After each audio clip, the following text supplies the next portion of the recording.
vous êtes coupé de la réalité.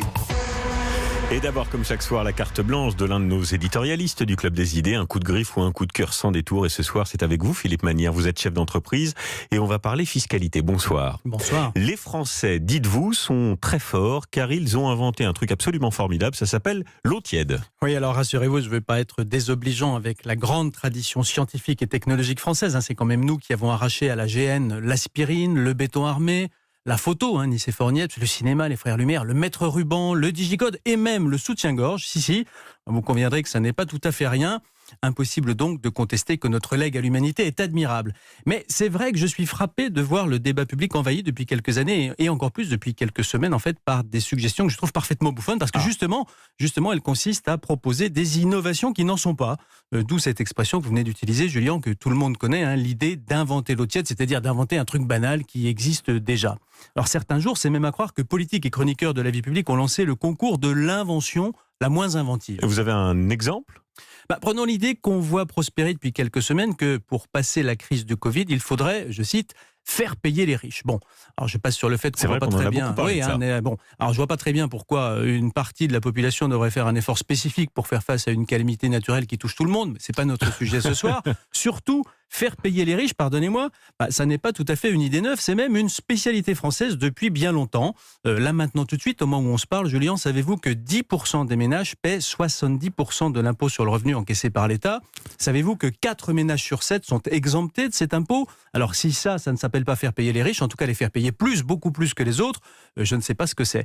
D'ailleurs, je ne vous dis pas que c'est mal, je ne vous dis pas qu'il ne faut pas le faire. Bien sûr que la redistribution c'est nécessaire, et c'est même l'honneur de la France de redistribuer, de faire payer les riches beaucoup plus que les autres. Simplement, de grâce, qu'on ne nous dise pas qu'il est urgent de le faire, comme si on ne le faisait pas déjà, et à très grosse louche. Bien. La suite. Alors un autre exemple, allez, on entend beaucoup dire qu'il faut absolument taxer le carbone, inciter les automobilistes par les prix, à moins griller de combustibles fossiles. Bon, sur le fond, rien à dire. Je ne vais pas avoir la cuistrerie de vous infliger, en plus, un vendredi soir, un développement savant sur la légitimité économique qu'il y aurait à réinternaliser les externalités négatives, c'est ce que disent les économistes. Mais là encore, on découvre la Lune. Savez-vous, Julien, quelle est déjà aujourd'hui la part de taxe dans un litre d'essence quand vous faites vous le allez plein ? me le dire. C'est plus de 60%. Donc quand vous payez 1,50 € le litre à la pompe, il y a déjà pas loin d'1 € qui va directement dans les caisses de l'État. Alors on trouvera toujours des gens pour dire que c'est pas assez, qu'il faut encore alourdir cette fiscalité, et peut-être même qu'ils auront de bons arguments.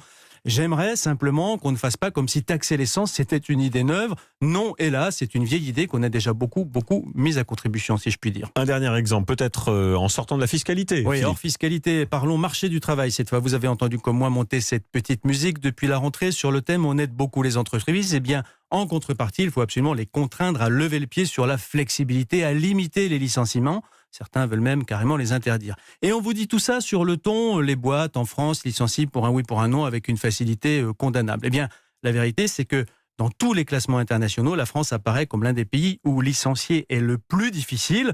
Ça fait même vivre des bataillons d'avocats spécialisés, j'en connais plusieurs qui ne sont pas à plaindre. L'un des pays où justement la flexibilité est l'une des plus faibles. J'ai même vu cet après-midi un de ces classements, c'est pas forcément le meilleur, mais un de ces classements où la France était bonne dernière sur ce critère de la flexibilité du marché du travail. Et je le redis, Julien, je peux comprendre qu'on ait fait ce choix collectif, ça se paie en taux de chômage, disent certains économistes, mais peu importe, après tout, si c'est ce que veut le pays, si c'est ce qu'a voté le législateur, qui suis-je pour affirmer que ce n'est pas ce qu'il faudrait faire ? En revanche, ce que je peux vous dire, c'est que c'est se moquer du monde que de présenter la rigidité du marché du travail, la difficulté à licencier comme une innovation nécessaire. Non, c'est tout sauf une innovation, c'est même précisément une des rares choses que, depuis des décennies, la France fait plus et mieux qu'à peu près tous les autres. Et je crois, moi, Julien, que le débat public gagnerait en clarté, en utilité et même, pour tout dire, en honnêteté, si on arrêtait un peu de présenter comme autant de perspectives nouvelles et souriantes, ce que ce soit en fait des pratiques ancestrales, si l'on cessait de regarder la France comme une page blanche, si on voulait bien renoncer justement à inventer l'eau tiède. Voilà, conclusion qui revient au début. On peut parler de plaidoyer libéral, peut-être. En tout cas, circulaire. Que vous assumez.